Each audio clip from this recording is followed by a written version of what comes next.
Universal ചമ്മന്തി ആയാലോ? ഇതേ ഒരു മാസം വരെയൊക്കെ വെച്ചിരുന്ന് കഴിക്കാൻ പറ്റിയ ഒരു അടിപൊളി ചമ്മന്തി റെസിപ്പി ആട്ടോ. നമ്മുടെ നാടൻ പലഹാരത്തിൻ്റെ കൂടെയൊക്കെ സെറ്റ് സാധനമാണ്. വേറെ ഒന്നും വേണ്ട. പിന്നെ അപ്പമായാലും ദോശയായാലും ഇഡലി ചപ്പാത്തി എന്തായാലും കുഴപ്പമില്ല. ഇനി അല്പം പരിഷ്കാരി ആയാലും അവിടെയും സെറ്റാണ്. പാത്രത്തിലോട്ട് 3 തക്കാളി, കുറച്ച് പച്ചമുളക് അല്ലെങ്കിൽ ചുമന്ന മുളക് ഇട്ട് നന്നായിട്ട് തിളപ്പിക്കുക. ഒരു 10 മിനിറ്റത്തോളം തിളപ്പിക്കുമ്പോഴത്തേക്ക് തക്കാളിയുടെ സ്കിന്നൊക്കെ ഇതുപോലെ റിമൂവ് ആയി കിട്ടും. അതിനെ ഒരു ഫുഡ് പ്രോസസ്സറിൽ അല്ലെങ്കിൽ മിക്സിയുടെ ജാറിലിട്ട് നന്നായിട്ടൊന്ന് അരയ്ക്കണമെന്ന് ഞാൻ പറയത്തില്ല, ഒന്ന് കറക്കി എടുക്കുക. മുളകിൻ്റെ കുരു ഒന്നും നന്നായിട്ട് അരയണ്ട കേട്ടോ. ഇങ്ങനെ കടിക്കാൻ കിട്ടുന്നതൊരു രസമാണ്. നന്നായിട്ടൊന്ന് ബ്ലെൻഡ് ചെയ്തെടുക്കുക.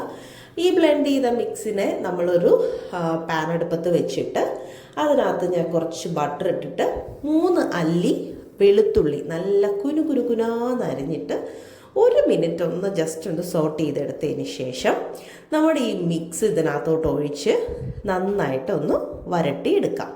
വരട്ടിയെടുക്കുന്നത് എന്തിനാണെന്ന് വെച്ച് കഴിഞ്ഞാൽ ഇത് നമുക്ക് സ്റ്റോർ ചെയ്ത് വെക്കണമല്ലോ. അപ്പം ഇതിനകത്തുള്ള വാട്ടർ കണ്ടൻറ്റ് കുറച്ചൊന്ന് ഇതാകുമ്പോഴത്തേക്ക് നമുക്ക് കുറച്ചുകൂടെ നാളത് സ്റ്റോർ ചെയ്ത് ഇരിക്കും. അങ്ങനെ ഇതാക്കുക. അത് കഴിഞ്ഞ് ഒരു ലേശം ഉപ്പിടുന്നുണ്ട്. അതോടൊപ്പം വളരെ കുറച്ച് പഞ്ചസാരയും ഇടുന്നുണ്ട്.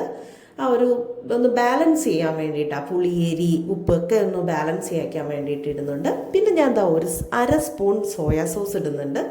ഇത് ഈ 3 തക്കാളിയുടെ അളവിനുള്ള ഇതാട്ടോ പറയുന്നത്. 1.5 സ്പൂൺ കെച്ചപ്പ് ഒഴിക്കുന്നുണ്ട്. കെച്ചപ്പ് വളരെ ഓപ്ഷണലാണ്.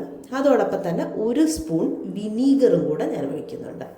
എന്നിട്ട് നന്നായിട്ട് മിക്സ് ചെയ്ത് ഒരു 5 മിനിറ്റോളം ഒന്ന് തിളച്ച് വരുമ്പോഴത്തേക്കും ഇതുപോലെ സ്റ്റോർ ചെയ്ത് വെക്കാം.